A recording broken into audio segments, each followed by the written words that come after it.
Hi guys, so in this video I'll be explaining the historical setting for the monarchy, looking at Samuel's Philistines' defeat and restoration of the ark. So before we dive right into it, I want to please implore you to please share this with your friends that also need to learn from this. And if you found the video helpful, give it a thumbs up, and please do well to subscribe to this channel. It means so much to me. Please do well to subscribe to this channel, and also if you have any questions, do well to ask. I'll be there to answer all your questions. Okay, so right now let's get right into the introduction. So the transition from judges to kings in Israel was influenced by historical events and key figures. Before Israel had kings, right, the nation was led by judges who were chosen by God to guide, deliver, and settle disputes among the people. However, during the time of Samuel, several important events shaped Israel's desire for a monarchy. Talking about the miraculous birth of Samuel, who later became a prophet and judge, the defeat of the Philistines who had oppressed Israel, and also the restoration of the Ark of the Covenant, which symbolized God's presence. Okay, so this event played a major role in preparing Israel for a kingly leadership system.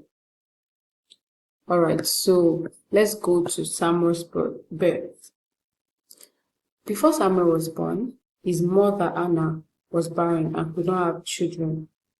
What's the name of Anna's husband? Elkanah, and the second wife Penina. Okay, and then Anna was barren, Penina had children. So Anna prayed at the temple and made a vow that if God gave her a son, she would dedicate him to God for life. God answered her prayer and she gave birth to Samuel, meaning because I have asked for him from the Lord.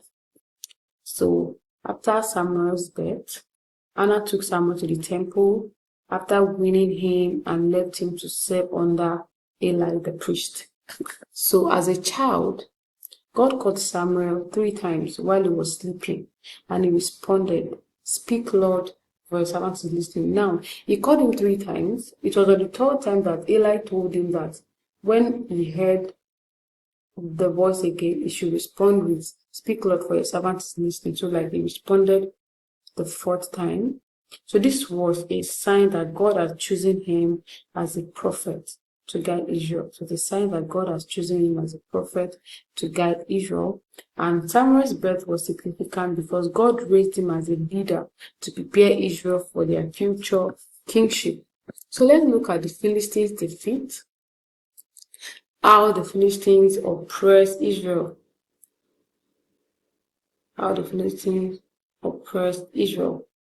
Okay, so the Philistines were a powerful enemy who constantly attacked Israel and stole from them. So during a battle, Israel lost 4,000 men, and they decided to bring the Ark of the Covenant into battle, hoping it would bring them victory. Right? So the 2 sons of Eli went to get the Ark, and they brought it. When they brought it to the battlefield, initially the Philistines were scared. When they heard how the Israelites were rejoicing, they were scared. They thought, oh, these guys are going to win us. They have the Ark and all.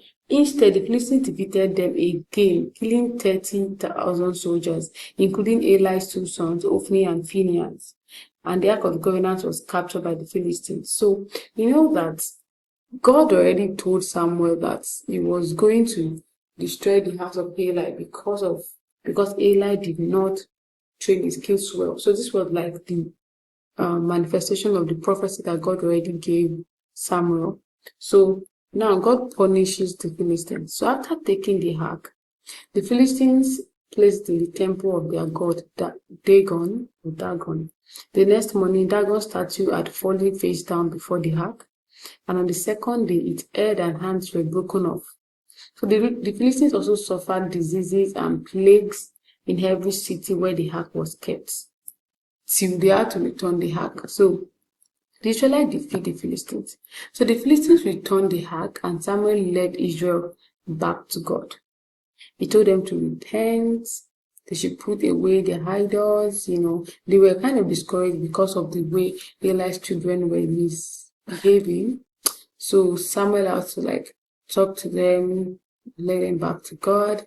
Then when the Philistines attacked again, Samuel prayed, and God sent thunder, confusing the Philistines. So the Israelites defeated them and set up a memorial stone called Ebenezer, meaning thus far the Lord has helped us. So this battle showed that Israel's success depended on trusting God, not just carrying the ark into war. So how the ark was returned? The Philistines suffered for 7 months before deciding to return the ark. So they placed it on a cart pulled by 2 cows and sent it to Beth Shemesh in Israel. Okay. Then the Israelites rejoiced, but were punished when some of them looked inside the ark, which was forbidden. So the ark was later taken to Kiriath Jearim, where it remained for 20 years before David brought it to Jerusalem. Okay, so why was the ark important? The Ark of the Covenant represented God's presence among the Israelites. And when it was restored, it signified the renewal of Israel's relationship with God. So the restoration of the ark showed that God wanted Israel to obey him, not just rely on objects for protection. So let's look at the summary of this conversation. Samuel's birth was miraculous and it was dedicated to God's service. The Philistines defeated Israel and captured the ark, but they suffered plagues as a result. The Israelites later defeated the Philistines, proving that victory comes from God, not from objects. The ark was restored to Israel, making a renewed focus on God's leadership. So this event prepared Israel for the establishment of the monarchy by showing that true leadership comes from God, not human strength. So what are the possible exam questions? They can ask you to explain the significance of Samuel's birth in preparing Israel for a monarchy. How did the Philistines capture and return the Ark of the Covenant? Discuss the events that led to Israel's victory over the Philistines. What lessons can be learned from the restoration of the Ark? How did Samuel's leadership influence Israel's transition to monarchy? Excuse me. So I would advise that the scriptures that are added to this, like I said, you can pause and write out the scriptures they need. Get a revised standard version, RSV version. That's the version recommended for students. And take your time to read through everything so you can understand everything in the topic. If you're a CRS student, they believe that you must know the details, not just a surface knowledge. Okay, so that will be all for this video. If you have any question, do well to ask, and I'll be at the comment section replying to all your questions. And there's a topic that you want me to talk about, please do well to also mention the topic. Thank you for watching. Please subscribe before you go. Bye.